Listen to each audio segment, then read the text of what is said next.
자, 이제 계속해서 164페이지 하단부에 보니까 무효의 효과라고 하는 부분이 나왔습니다. 자, 거기서부터 한번 볼게요.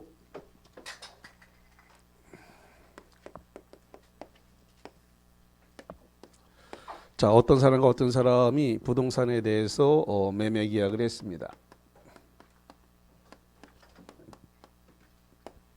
자, 매매 계약을 했는데 이 매매 계약 자체가 이게 지금 무효다라고 하는 겁니다. 무효라고 하는 것은 효력이 계약은 성립은 했지만 계약 자체는 성립을 했지만 효력 자체가 있다 없다 없다. 효력 자체가 없다라는 게 무효입니다. 그러면 무효가 된다면 만약에 이행 전이라고 한다면 이행 전이면 이행할 필요가 있다 없다 없다. 이행 전이면 이행할 필요가 없는 것이고 만약에 이미 이행을 했다. 이행 후다. 이행 후라고 한다면 그렇다면 부당이득 반환의 문제가 생긴다. 부당이득 반환.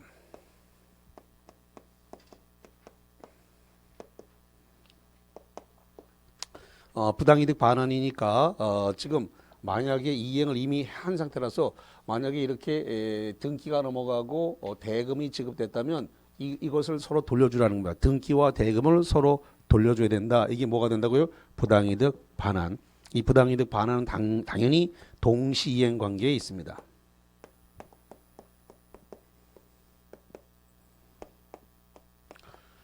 만약에 어떤 사람이 먼저 돌려주고 나면 다른 사람은 돌려받을 때 돌려받으려면 엎드려서 받아야 돼 이제. 그러니까 서로 동시에 등기하고 대금을 서로 뭐 한다고요? 동시에 돌려줘야 돼요. 그래서 동시에 돌려줘야 됩니다. 그래서 등기 돌려주고 대금 돌려주는 걸 동시에 돌려줘야 된다. 어느 일방이 먼저 돌려주게 되면 이제 약속을 안 지키면 상당히 곤란한 상황이 발생할 수 있다. 그래서 부당이득 반환 동시행 관계다. 이렇게 정리를 하고요. 자, 그 다음에 만약에 지금 이게 무효인데 소유권 이전 등기가 이렇게 넘어갔다.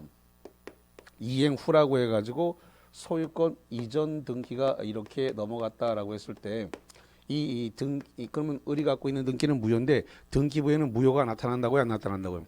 안 나타난다 그랬습니다. 누가 소유자냐라는 것만 나타나지 그 등기가 무효냐 유효냐 이런 것은 등기부에 나타나는 것은 아닙니다.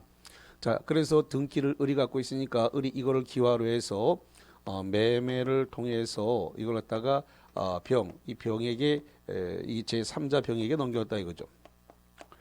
제3자 병에게 넘겼을 때 3자가 선의일 수도 있고 악의일 수도 있다 이거죠. 선의일 수도 있고 악의일 수도 있다.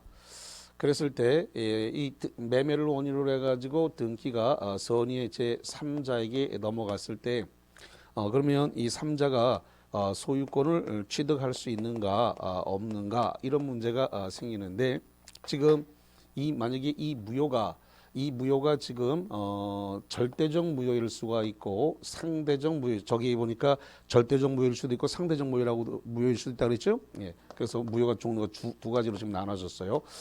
자, 이렇게 됐을 때 절대적 무효라고 한다고 한다면 지금 갑은 요 선의의 3자에게 대항할 수 있다. 뭘 한다고요? 대항할 수 있다.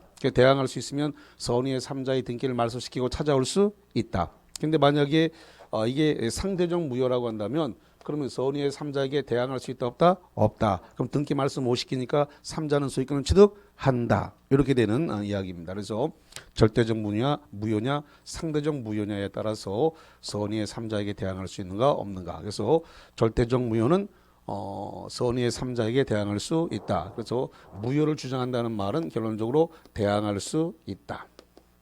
대항할 수 있다는 말은 등기를 말소시킬 수 있다. 이런 이야기입니다. 무효를 주장할 수 있다. 등기 말소시킬 수 있다. 이렇게 되는 이야기입니다. 자, 그래서 거기까지 해서 관련 내용들을 쭉 봤습니다. 그 다음에 어디를 좀 볼 거냐면은 일부 무효에 대한 법리를 볼 건데 137조와 관련된 일부 무효의 법리를 좀 볼 거예요. 어디냐면 158페이지를 먼저 가봅니다.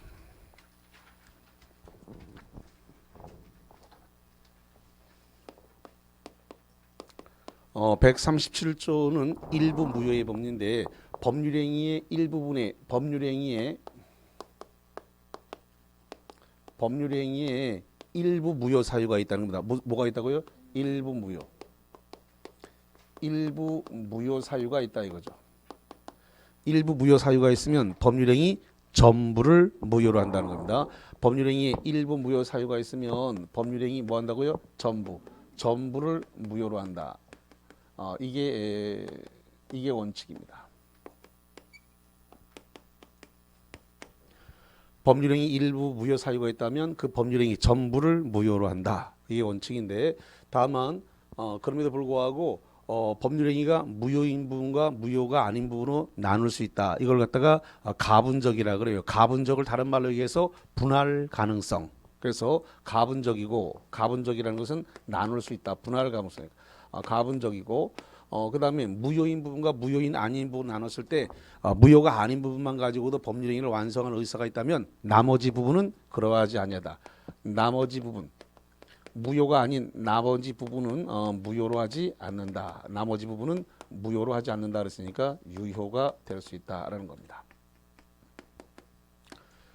자, 그러면 이것을 사례로 한번 해볼게요.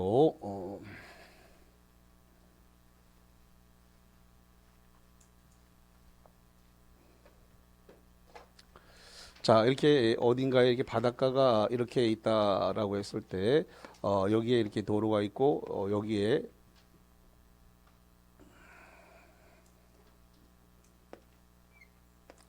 이렇게 횟집이 이렇게 있고 여기에 이렇게 주택이 있다 이렇게 해볼게요. 그러면 이 횟집과 주택을 일괄 매매했습니다. 일괄 매매했으니까 두 개를 동시에 팔았다 이런 소리입니다. 일괄 매매로 두 개를 동시에 팔았다. 그래서 일괄 매매 계약이 이루어졌는데 이 주택 부분이 지금 화재가 나가지고 이 주택 부분이 전소가 되어 다 타버렸습니다. 그러면 주택 부분은 이행이 곤란하죠? 이행이 곤란합니다. 이행이 곤란하게 된 이렇게 되어 있을 때 일부분의 무효 사유가 있으면은 이 법률행위 전체를 다 뭘로 할 수 있다고요? 무효다. 그래서 지금 일부 무효 사유가 발생을 했습니다. 그랬을 때 이 법률행위 전부를 다 뭘로 할 수 있다고요? 무효. 전부를 다 무효로 할 수 있다. 이런 겁니다. 그런데 지금 주택 부분과 횟집 부분을 이렇게 분할 가능성 나눌 수 있죠? 그래서 이걸 갖다가 분할 가능성 가분적이라 그래요. 그래서 무효인 부분과 무효가 아닌 부분으로 나눌 수 있다. 여기 지금 멀쩡히 있으니까 그래서 무효인 부분과 무효가 아닌 부분으로 나눌 수 있는 분할 가능성 가분적이고 그 다음에 이 부분이 없다 하더라도 나머지 부분만 가지고 이 법률행위를 완성할 의사가 있다면 이 나머지 부분은 그러하지 않다. 무효로 하지 않는다. 무효로 하지 않는다. 그래서 여기 뭐가 된다고요? 유효다. 이렇게 되는 거예요. 자, 그럼 거기 조문을 한번 볼게요. 158페이지 거기 137조 조문을 한번 확인해 봅니다. 법률행위 일부 무효다. 법률행위가 일부분이 무효일 때는 그 전부를 무효로 한다. 슬러시 자릅니다. 여기까지 원칙이라 그래요. 일부가 무효이면 뭐 한다고요? 전부를 무효로 한다. 그러나 무효인 부분이 없더라도 법률행위를 하였을 것이라고 인정됐을 때에는 이거는 의혹했을 때는 이렇게 얘기합니다. 의혹. 인정될 때는 의혹했을 때는 나머지 부분은 뭐가 되지 않는다고요? 무효가 되지 않는다. 무효가 되지 않으니까 뭐가 된다고요? 유효. 이렇게 되는 겁니다. 무효가 되지 않는다 그랬으니까 유효다. 이런 소리입니다. 자, 그래서 거기와 관련해서 그렇게 정리를 했고 자, 그 다음에 이제 어디를 좀 보시냐면은 130 거기 이 교재가 139조가 먼저 나왔네. 저 165페이지로 한번 가봐요. 165페이지 이 중간에 그 04에 보니까 무효행위의 추인과 전환 그래서 무효행위 전환 139조가 올라왔습니다. 자, 거기를 한번 볼게요.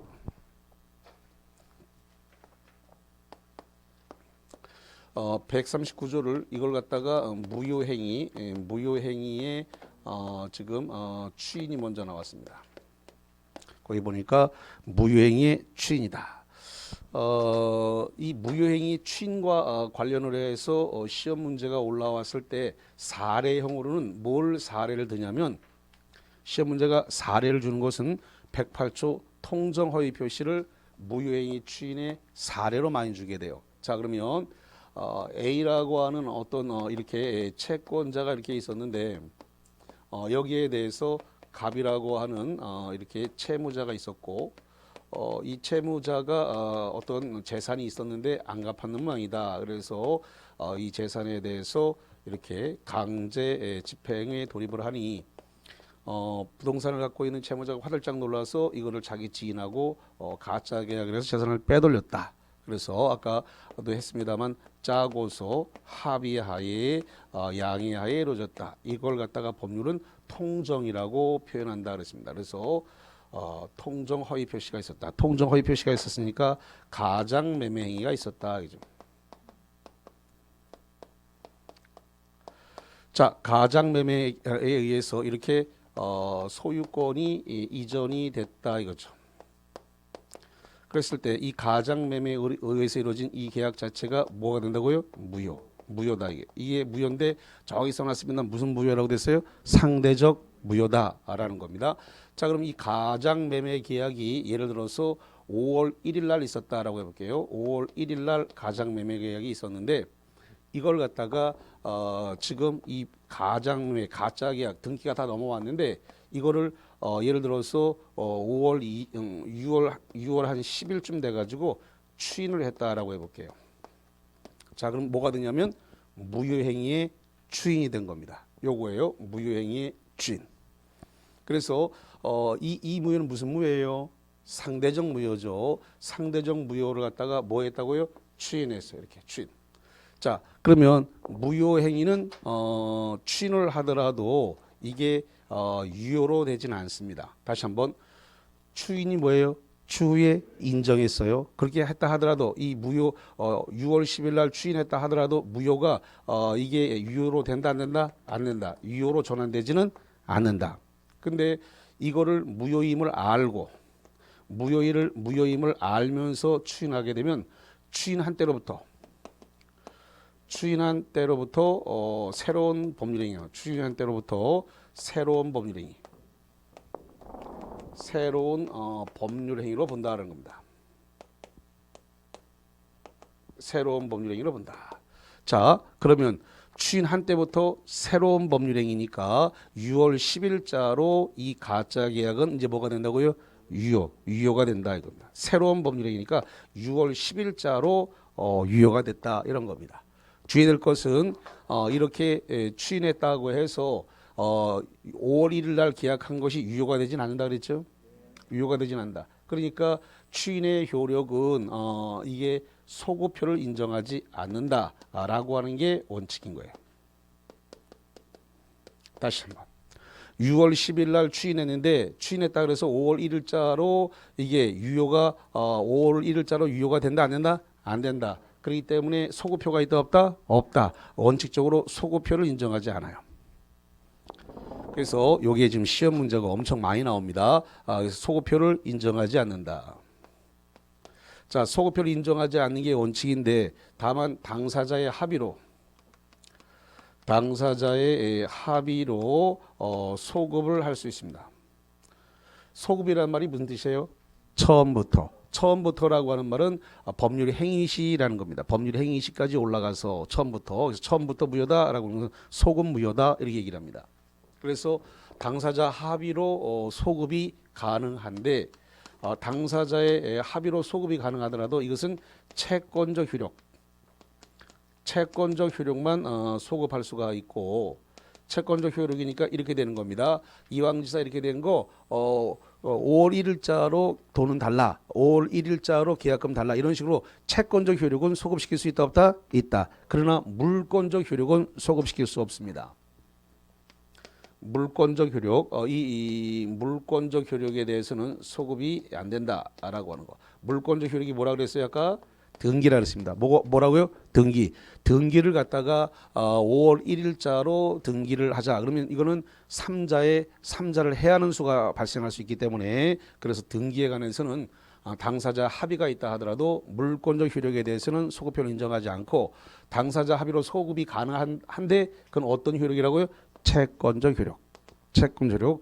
여기서 돈, 계약금이나 중도금이나 잔금 주는 거는 이날짜로 하자. 이건 돼요. 그렇지만 등기를 이날짜로 하자. 이거는 안 됩니다. 물권적 효력은 소급시키지 못한다. 어쨌든 소급을 못 시키는 게 뭐고요? 원칙이고 그 다음 예외적으로 소급을 시킬 수가 있지만 예외적으로 소급을 시킬 수 있다 하더라도 채권적 효력만 가능하고 물권적 효력은 물권적 효력이 뭐라 그랬다고요?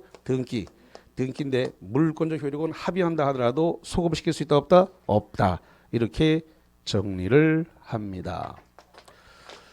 자 그러면 그 165페이지 한번 볼게요. 139조. 무효인 법률행위는 추인하여도 효력이 발생하지 않는다. 효력이 발생하지 않으니까 유효가 되지 않는다. 그게 뭐라고 돼 있어요? 원칙이다. 여기 써놨습니다. 그래서 추인했다 하더라도 유효가 되지 않는다라는 겁니다. 추인했다 하더라도 이 무효가 가장명백에 무효가 유효로 된다 안 된다? 전환된다 안 된다? 전환되지 않는다. 유효가 되지 않음이 원칙이라고 돼 있어요. 그러나 예외적으로 당사자가 그 행위가 무효임을 알고서 여기 써놨습니다. 이것이 무효다라는 걸 뭐 한다고요? 알면서 뭐 했다고요? 알면서 추인하면 추인한 때부터 알고 추인하면 추인한 때부터 뭐가 된다고요? 새로운 법률의 행위가 본다. 그때부터 유효가 된다. 이런 이야기가 되겠습니다.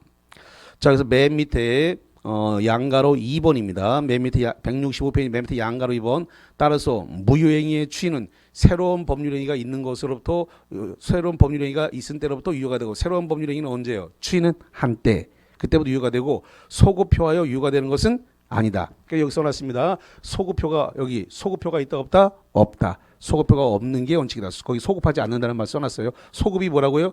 처음부터 유효가 되는 것은 아니다. 그래서 추인 한때 6월 10일부터 유효가 되는 것이지 5월 1일로 소급되지는 않는다라는 거예요. 자, 아주 주의를 하셔야 되고요. 자, 그다음에 넘겨서 166페이지입니다. 자, 166페이지 맨 꼭대기에 보면은 그런 말이 써놨습니다. 무효인 가등기를 유효한 가등기로 전용하기로 한 약정은 그때부터라는 것은 추인한 때로부터 유효가 되고 가등기는 소급하여 유효한 등기로 전용될 수 없다. 소급이라는 것은 처음부터라는 거죠. 예, 처음부터 유효한 등기로 전환될 수 없다. 결론적으로 물권적 효력은 소급시킬 수 있다 없다? 없다. 그래서 물권적 효력은 등기인데 가등기도 등기이기 때문에 등기의 효력을 소급시키지는 못한다. 그런 뜻입니다. 가등기. 좋습니다. 그래서 쭉 해가 됐고 그다음에 그 중간에 보니까 양가로 3번에 무효행위의 추인은 명시적으로 무시적으로 가능하다라고 되어 있는데 이걸 불요식이라 그래. 뭐라 한다고요? 불요식. 그래서 중개사민법에는 요식행위가 없다. 전부 다 뭐로 되어 있다고요? 불요식이다. 이렇게 보시면 되겠습니다. 좋습니다. 그래서 거기까지 이 관련된 내용을 쭉 정리를 했습니다. 자, 그 다음에 167페이지에 중간에 2번에 보니까 무효행위의 전환이라고 하는 말이 나왔습니다. 무효행위의 전환 138조가 되는데 자, 138조 요게 무효행위의 전환이다라고 하는 거. 자, 요거 한 번만 다시 한번 볼게요. 여기 보니까 지금 절대적 무효, 이 절대적 무효에 해당되는 거 103조, 104조 강행법규 위반은 추인이 된다고요, 안 된다고요? 안 된다. 추인이 지금 이게 다 무효행위의 추인을 얘기하는 건데 이거 다 무효행위의 추인이 절대적 무효는 적용되지 않는다. 그 다음에 결론적으로 추인이 될 수 있는 건 무슨 무효에 대해서 추인이 되는 거다? 상대적 무효. 지금 저 사례로 들어드린 게 이 108조 통정허위 표시를 좀 추인할 수 있는 걸로 사례로 들어드렸죠. 예, 추인이 가능한 거 108조 상대적 무효에 대해서 추인하는 거다. 그 다음에 107조 비진위 표시에 대해서 상대적 무효에 해당되는 거 이런 것들은 추인이 되지만 절대적 무효와 강행법규 위반에 대해서는 추인이 되지 않는다. 그래서 여기 양쪽 그래서 안 지우고 놔둔 겁니다. 계속 써야 되기 때문에. 자,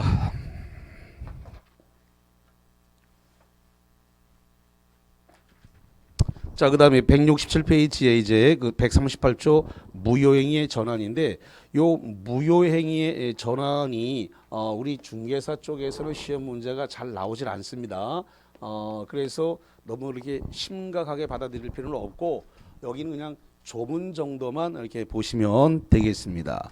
거기 138조의 조문을 한번 읽어볼게요. 조문 자체만 보면 되고요. 이거 자체가 정답이 된다거나 이런 일이 발생하지는 않아요. 자, 거기 138조 무효인 법률행위가 다른 법률행위의 요건을 구비하고 당사자가 무효임을 알았더라면 다른 법률행위를 하는 것을 의혹하리라고 인정된 때는 다른 법률행위로서의 효력을 가진다. 자, 사례 하나를 들어드리겠습니다. 무효행위 전환. 자, A라고 하는 사람이 있었는데 밖에서 자기 혼외자를 낳았습니다. 자, 혼외자 C를 낳았습니다. 근데 그 부인 B가 있어요. 이 부인이 이 혼외자 C를 낳은 것처럼 출생 신고를 했습니다. C에 대한 출생 신고를 했어요. B 부인이 낳은 것처럼. 이렇게 부인이 출생을 하지 않았는데 바깥에서 낳아놓고서는 부인이 낳은 것처럼 출생 신고를 했다 이거죠. 그러면 부인이 낳은 적이 없으니까 이 출생 신고는 무효다 이거죠. 무효. 그런데 이것은 출생 신고로서는 무효지만 이 C가 내 새끼다라고 하는 인지 신고로서의 효력은 있다는 겁니다. 무슨 효력이 있다고요? 인지 신고. C가 내 새끼다라고 하는 인지 신고로서의 효력은 있다 이거죠. 그래서 이렇게 무효행위가 뭐 했다고요? 전환. 무효행위가 뭐 한다고요? 전환. 그래서 아니면 처음서부터 이게 무효라고 한다면 다르게 이런 행위를 했을 거다라는 겁니다. 근데 이게 부동산하고 관계가 없죠. 우리에게는 너무나 명확한 지침이 있어요. 출제 지침이 부동산과 관련된 민법을 내라고 돼 있어요. 그러니까 시중에 쓰잘데없이 부동산과 전혀 관계없는 시험 문제를 내는 사람들이 너무 많아요. 모의고사 같은 데도 오고 전혀. 그리고 강의도 전혀 부동산하고 관계없는 사례를 들은 사람들이 되게 많다고요.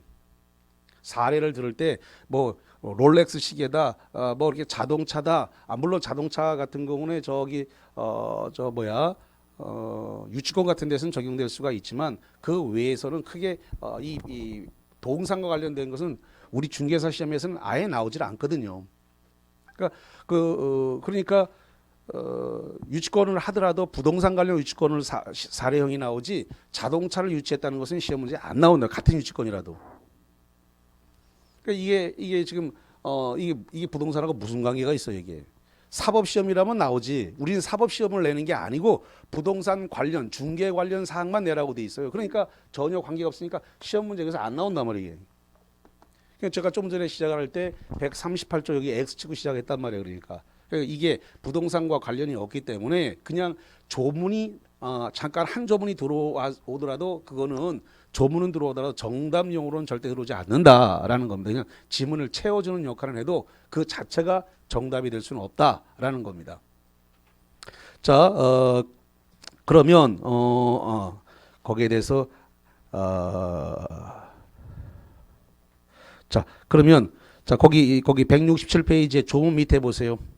138조 조문 밑에 보니까 그 1번에 그 사례 하나 써놨네. 거기 무효인 A 대신에 다른 법률행위 B로서의 효력을 인정하는 것을 무효행위 전환이라고 하는데 예컨대 타인의 자를 자기의 자로 출생 신고를 했다. 그러니까 예를 들어 가지고 요거는 D가 C를 출생을 한 거예요. D 뭐 첩이 됐든 뭐가 됐든 다른 자기 본부인이 아닌 다른 여자가 애를 낳은 거죠. 그래서 거기 타인의 자를 자기의 자로 출생 신고를 한 경우에 그 출생 신고는 뭐가 된다고요?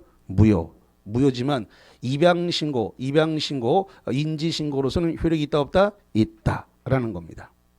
그래서 내 자식이다라고 하는 인지 신고, 입양 신고로서의 효력은 가질 수가 있다 없다? 있다. 그게 무효행위의 전환이다 이게. 그 유명한 현대 계보 현대 집안의 얘기다 이게.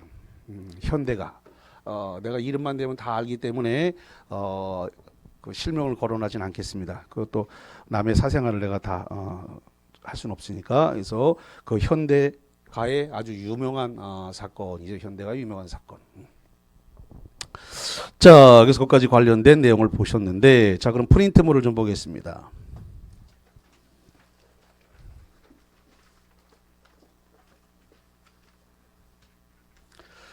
자, 프린트물 관련해서 3번 문제를 한번 볼게요. 문제 3번입니다. 3번.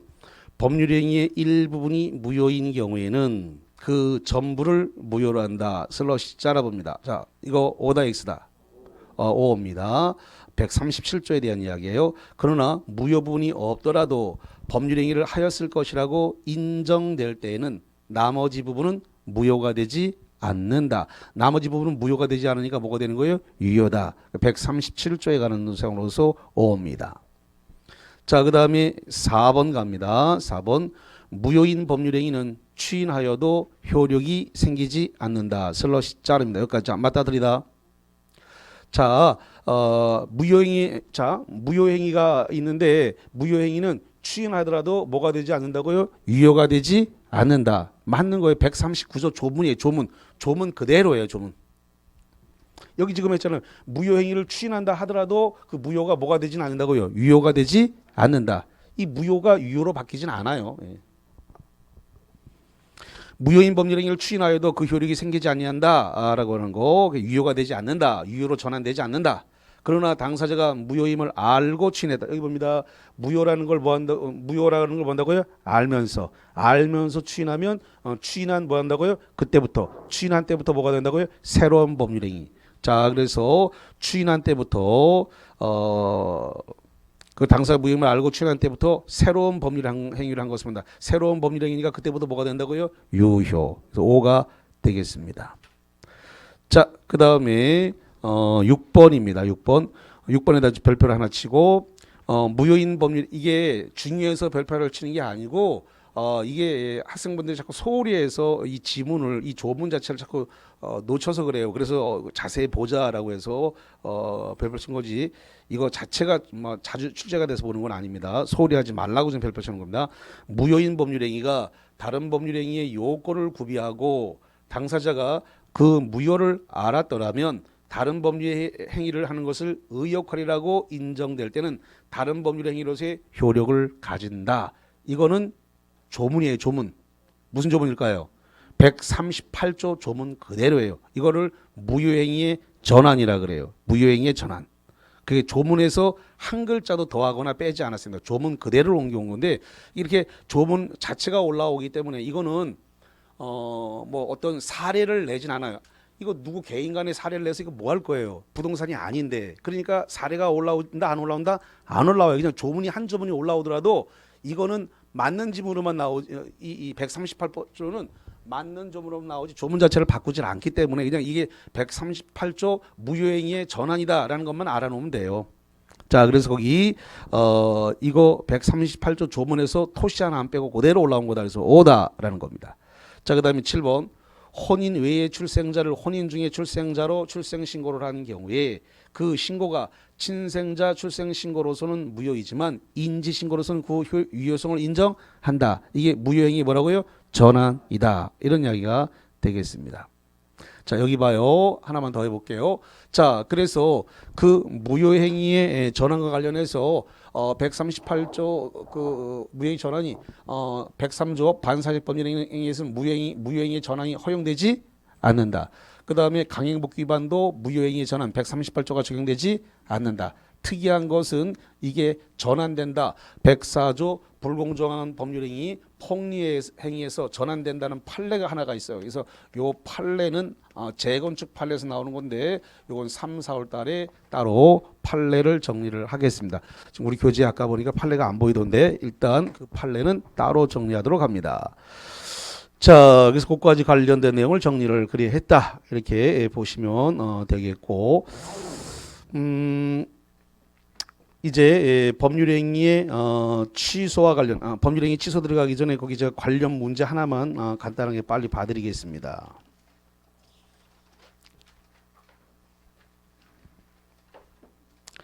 자, 어디로 가서 보시냐면은 180페이지 저 여러분 교재에 있는 문제 하나 봐드리겠습니다. 예. 자, 교재에 있는 문제 180페이지에 02번 볼 건데 거기 파란색 쪽에 해설과 답을 가리고 보시기 바랍니다. 예. 01번 법률행위 무효에 관한 설명으로 틀린 것은 자, 5번 동그라미부터 보겠습니다. 5번 동그라미 02번에 5번 폭리행위. 폭리행위가 104조인 건 알고 있죠? 폭리행위를 이걸 갖다가 다른 말로 얘기해서 뭐라 그래요?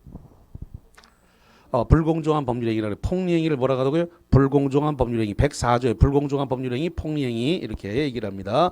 폭리행위로서 무효가 된 법률행위는 다른 법률행위로 전환될 수 있다. 전환될 수 있습니까? 웃지 않습니까? 여기 104조 무효행위 전환이 인정될 수 있는데 내가 판례 안 했는데 어쨌든 무효행위에서 104조 폭리행위 이 불공정한 법률행위는 무효행위의 전환이 인정될 수 있다 없다? 있다.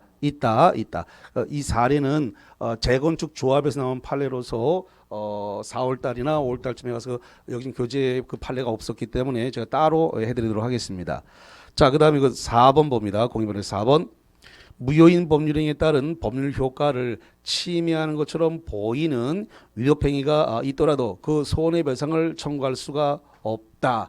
자, 우리 시험 문제는 이게 늘 보다 보면 그런 생각을 하게 되는데 법학이라기보다는 국어 시험이다라고 느낄 때가 너무 많아요.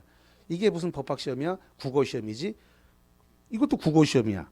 자, 그럼 거기 다시 보면 무효인 법률행위에 따른 법률 효과를 침해한 것처럼 보이는 몇 줄 쳐봐요. 침해하는 것처럼 보이는. 자, 침해했다는 거야, 안 했다는 거야? 국어야 국어. 그냥 법학으로 받아들이니까 어렵단 말이에요. 그냥 국어로 생각하시면 돼.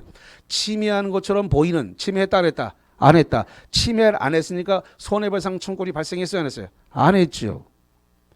이게 뭐 국어지 이게 뭐야. 그러니까 침해한 것처럼 보였지만 침해를 했다 안 했다? 안 했다. 그러니까 손해배상 청구권 자체가 침해한 게 없으니까 손해가 난 것이 없어요. 침해를 안 했으니까. 그러니까 손해배상 청구권이 발생할 여지가 있다 없다? 없다. 그래서 손해배상 청구할 수 없다. 맞네. 너무나 당연한 거예요.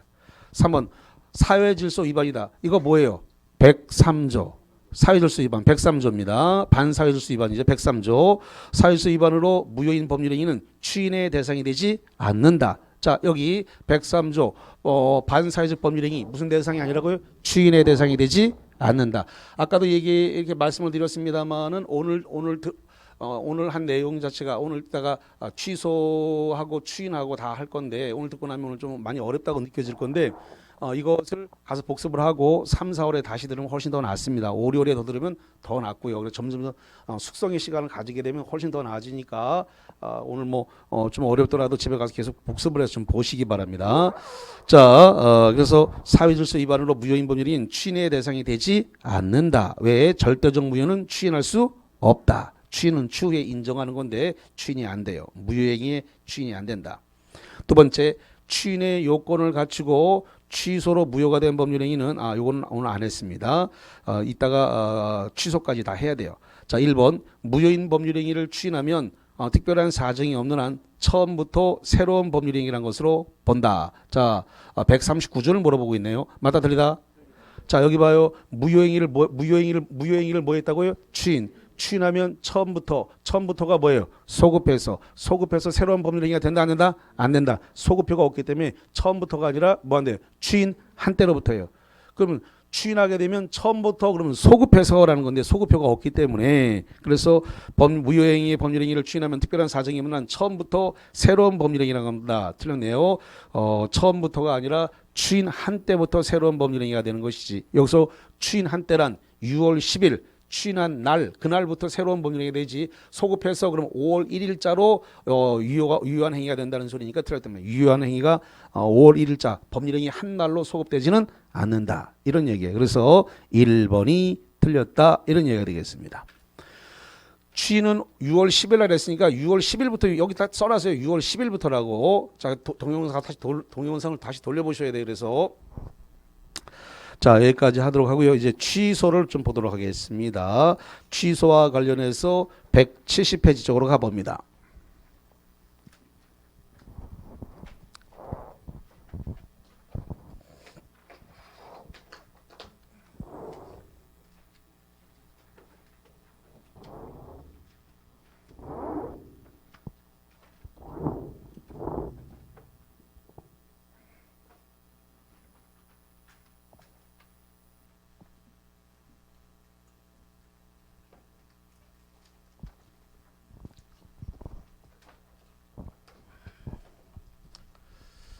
자, 예를 들어 가지고 지금 어떤 사람과 어떤 사람이 지금 부동산에 대해서 법률 행위를 했습니다. 자, 법률 행위 그래서 매매 계약을 했다 이렇게 보죠. 이 매매 계약을 했는데 이 매매 계약에 대해서 이 법률 행위에 대해서 이걸 갖다가 취소를 하려고 한다라는 겁니다. 취소를 하는 데 있어서 무조건 너나 나나 다 취소할 수 있는 건 아니고 취소할 수 있는 법정 사유, 취소할 수 있는 법정 사유가 딱 정해져 있어요. 그래서 제착 4강 4개밖에 안 됩니다. 자, 그러면 제는 제한 능력자, 차고, 사기, 강박 이렇게 4개입니다. 제착 4강 요 4개를 법정 취소 사유라 그래요.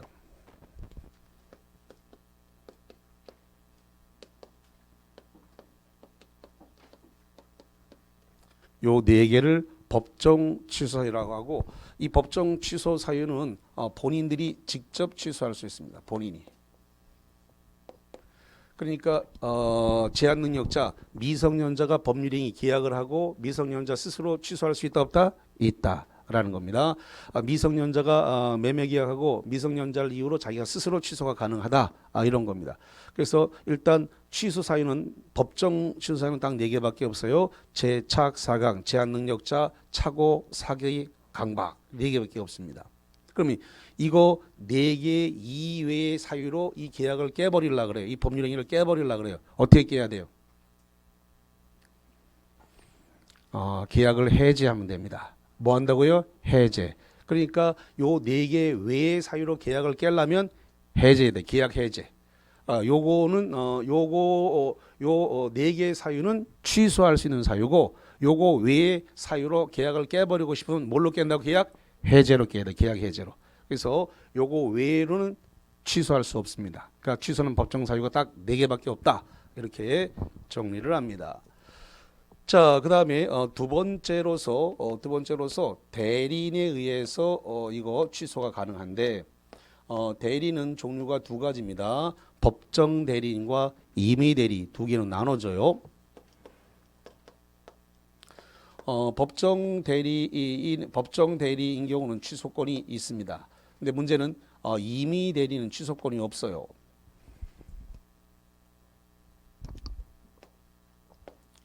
자, 임의 대리에게는 원칙적으로 취소권이 있다 없다? 없다. 원칙적으로 취소권이 없습니다. 그러면 임의 대리에게는 예외적으로만 취소권이 있는데 어떻게 예외적으로 있느냐? 특별수권이 있어야 됩니다. 그래서 예외적으로 취소권을 행사하기 위해서는 특별수권이 있어야 된다.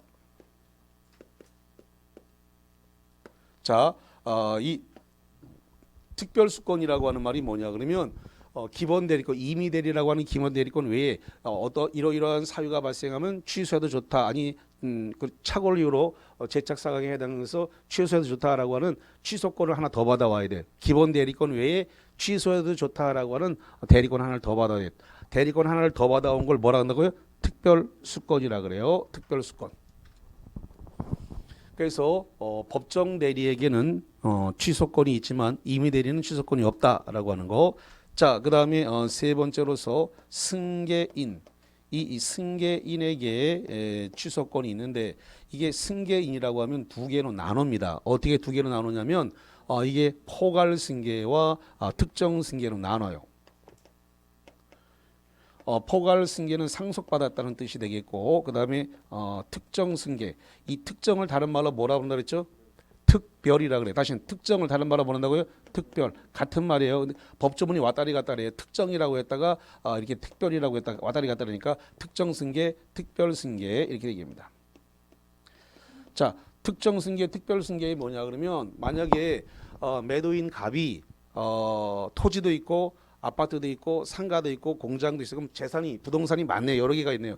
그 여러 개 중에서 토지를 팔았다 그러면 갑이 갖고 있는 여러 개 토지, 아파트, 상가, 공장, 오피스텔 중에서 토지라고 하는 특정된 재산만 넘어왔다. 그게 뭐가 된다고요? 특정 승계, 매매, 교환 이런 것들입니다. 매매, 교환, 증여 이런 것이 넘어온 것이 뭐라고요? 특정 승계가 되는 겁니다. 그래서 여기에 나와 있는 요 사람들을 우리가 묶어서 뭐라고 얘기하냐면 이것을 취소권자다 이렇게 얘기해요. 민법 140조가 규정하고 있는 취소권자. 취소권자다 이렇게 얘기를 해요. 그래서 이 취소권자를 어떻게 암기하냐면 제착, 사강, 대승 이렇게 6개로 정리를 합니다. 취소권자 6명. 자, 취소권자 6명 어떻게 정리한다고요? 제착, 사강, 대승 이렇게 6명을 뭐라 부른다고요? 취소권자 이렇게 정리합니다. 취소권자라고 정의를 하겠습니다. 자, 그러면 취소를 갖다가 하겠다라고 하는 의사 표시를 상대방에게 해야 되는데 이 취소하겠다는 것을 단독행위라 그래요. 뭐라 한다고요? 단독행위. 단독행위 중에서 상대방이 있는 단독행위죠. 동철이가 상추 먹고 취해서 해해. 그래서 취소니까 단독행위입니다. 그런데 취소하겠다는 의사 표시가 상대방에게 도달만 하면 이 상대방의 동의나 승낙이 필요 없이 바로 취소의 법률적 효력을 발생합니다. 이걸 뭐라 한다? 형성권이라고 표현합니다. 취소하겠다는 의사표시가 상대방에게 딱 도달하면 저 상대방 을의 동의나 승낙 없어도 취소의 효력이 발생한다. 무슨 건? 형성권이라고 얘기를 해요. 그러면 이 취소의 의사표시는 누구에게 해야 되느냐 했더니 계약의 직접 상대방입니다. 계약의 직접 상대방을 상대로 해야 됩니다. 직접 상대방. 직접 상대방이 누구냐면 누구예요? 을. 근데 을이 사망했을 수도 있죠. 을이 뭐 했다고요? 사망했으면 포괄승계인이 있을 수 있습니다. 누구라고요? 포괄승계인. 그러면 이 포괄승계인에게 취소해도 됩니다. 그래서 계약의 직접 상대방인 을이 사망했을 때는 포괄승계인에게 그러면 이걸 갖다가 을다시라고 했을 때 을다시 상속인에게 취소를 하면 된다. 이런 이야기가 되겠습니다. 자, 만약에 말이죠. 지금 이렇게 해서 을이 지금 자 이렇게 하겠습니다. 아직 취소권이 행사되지 않았다라고 가정을 할게요. 취소권이 행사가 되지 않았다. 자, 취소권이 행사가 되지 않아 가지고 이게 지금 을한테 등기가 넘어갔고 자 그래서 이렇게 계약을 해서 을한테 소유권 이전이 됐다라고 전제하겠습니다. 소유권 이전 등기가 넘어갔다. 그러면 을이 등기를 갖고 있으니까 을이 등기를 갖고 있으니까 소유자고요. 그래서 이거를 매매를 원인으로 해서 제3자 병에게 계약을 하고 넘겼습니다. 자, 그래서 매매를 원인으로 해서 등기가 그래서 선의의 3자에게 이렇게 넘어갔다는 겁니다. 이렇게 넘어갔을 때 이 등기를 그러면 등기를 갖다가 소유권 이전 등기가 이렇게 돼 있어요. 그럼 등기가 병한테 있는 상태에서 갑은 병을 상대로 취소권 행사한다. 을을 상대로 취소권 행사한다. 지금 여기 써놓고 물어보는데 계약은 취소는 누구한테 한다? 계약이 뭐라고요? 직접 상대방. 등기가 병한테 넘어갔다 하더라도 취소는 누구한테 된다고요? 을. 등기는 현재 병이 갖고 있어요. 병이 등기를 갖고 있다 하더라도 병에게는 취소권을 행사할 수 있다 없다? 없다. 그래서 요 병을 뭐라고 표현하냐면 전득자라 그러는데 이 전득자에게는 취소권을 행사할 수 있다 없다? 없다. 취소는 요 전득자에게 취소하는 거 아니다. 그래서 계약의 직접 상대방이나 직접 상대방이 포괄승계인 상속자가 있으면 상속자한테 하는 거다. 이렇게 전제를 하겠습니다. 자, 그래서 일단은 여기까지 정리를 하고 조금 쉬었다가 와가지고 그 뒷부분 이 취소에 대한 효과서부터 해가지고 그러니까 추후에 인정하는 유효한 그러니까 취소할 수 있는 법률행위의 추인과 법정 추인까지 해가지고 이렇게 정리를 하겠습니다. 그래서 일단 요거 지우지 말고 이렇게 그대로 남겨 놓습니다. 예, 남겨 놓고 와서 하겠습니다. 요쪽 것만 좀 지우세요.